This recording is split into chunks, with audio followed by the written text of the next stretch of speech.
Now, it's been 2 years since Al Jazeera journalist Mahmoud Hussein was arrested in Egypt. He hasn't been charged with any crime since. His imprisonment has been repeatedly extended despite international calls for his immediate release. Our colleague Mahmoud Hussein has now been held in pre-trial detention for 2 years. What is his crime? Why hasn't he been tried yet? Why hasn't justice been applied in this case? Is he detained because he's a journalist? Has journalism become a crime? Have laws become a tool to silence voices of truth? We will continue our news coverage with professionalism and impartiality. Our work will remain credible and accurate. But journalism is not a crime. Incarcerating journalists is not acceptable. We demand the immediate release of our colleague Mahmoud Hussein and all journalists detained in Egyptian jails. Free Mahmoud and all his colleagues. We stand for press freedom.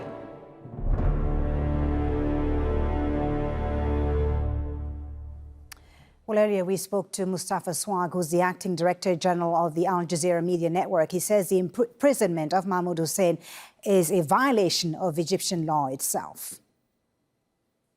Mahmoud Hussein is imprisoned unjustly and for no reason except that he's a journalist.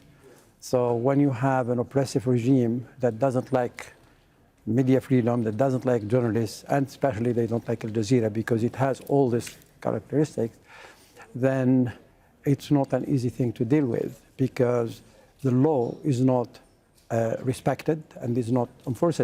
Actually, it's violated in every step. From the beginning, it has been a violation of the Egyptian law itself, of human rights law, of international law, everything. Mahmoud Hussein hasn't done anything. We have been trying to do everything we can. As I said, we have a lawyer that has been defending him, trying to do something, but they don't listen to him that much because he's in jail and he is repeatedly, this is it was the 7th time, I believe, last time, of renewing his 45 days of jail with no specific charges and with no presenting him to court. Well, let's now speak to the daughter of Mahmoud Hussein, who joins us on the line. Az-Zahraa Hussein is the daughter of our colleague Mahmoud Hussein. Thank you very much for speaking to us. Your father, as we've said, has been held now without trial for 2 years. Have you heard from him? How much contact have you had with him since? For the last few months, we've been seeing our father once a week. We go there, sit with him for less than 40 minutes. And since it's only allowed for 3 people to go, me and my sisters and brothers have to change turns. So I end up seeing my father, or most of my siblings end up seeing their father every 2 months or something. So it's so a you very have long been able time to, without our father. Yes, you have been able to see him. What can you tell us, Az-Zahraa, about his condition, his physical and mental condition? Well, actually, he's mentally and emotionally choking because it's been a lot. It's been a lot. 2 years in one room. It's too much for one man, especially my father, because he was very social and he was very active, and he was always with his family, with his daughters and sons. So every time I go and see him, his face is sadder than the last time. So it hurts me from inside to see my father like this. And the longer he stays, I can see that on his face. Yeah. What toll has this had on your family, Az-Zahraa? I imagine it's a very difficult time for you. Yes, of course. Actually, my youngest brother was 2 years only when his dad was taken. Now he's turning 4.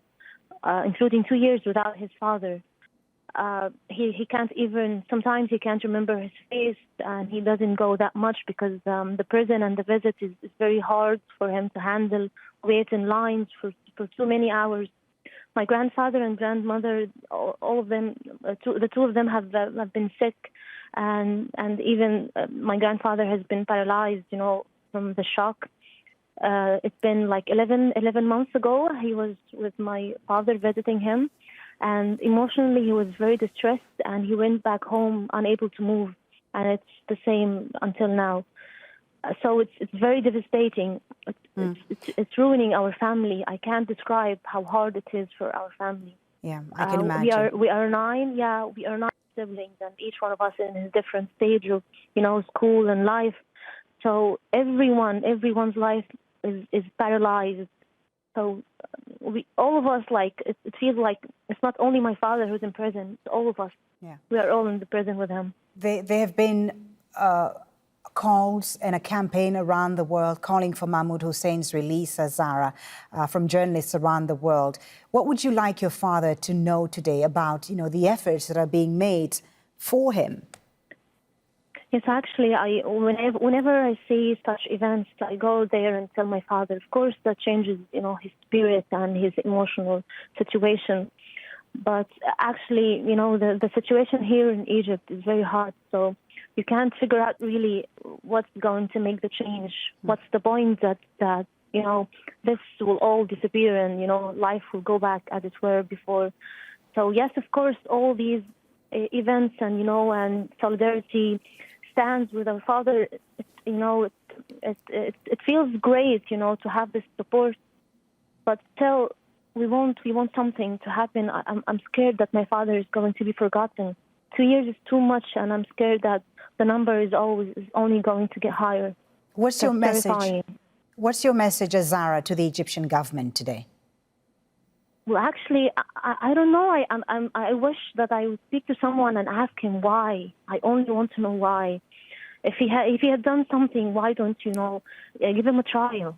Why don't you investigate and, do your work? I don't know. I don't understand. Please let my father out. Please bring him back to us. Our life has been stopping. The clock doesn't move in our life since 2 years. So it's very hard. Please give us our father back. Az-Zahraa, I hope your message is heard. Thank you so very much for taking the time to speak to us.